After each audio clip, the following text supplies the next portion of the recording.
目前这个台风的对流相当的完整哦。康瑞台风步步进逼，30号晚间9点，暴风圈已经触及恒春半岛，陆上台风警报全台都在范围内。22县市31号也全部放台风假，就是要严防康瑞带来的狂风暴雨。兰屿以及绿岛，还有台东地区阵风都可能相当大。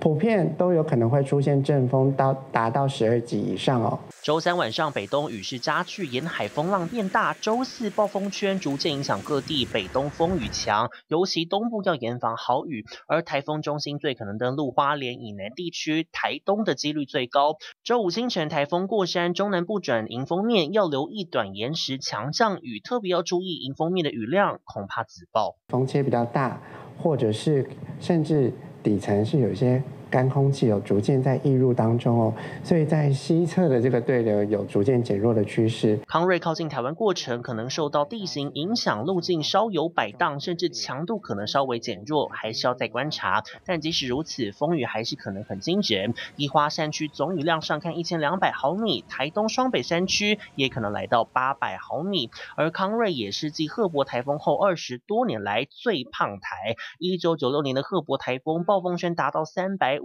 公里，这一次的康瑞结构扎实，范围也够大，台风眼先瞪大又缩小。同一个台风眼比较大的话，它会比台风眼小，强度要来得多。登陆点跟登陆点以北要防16级以上的破坏性强风，其他地方也可能吹起9到10级风，民众得严加戒备。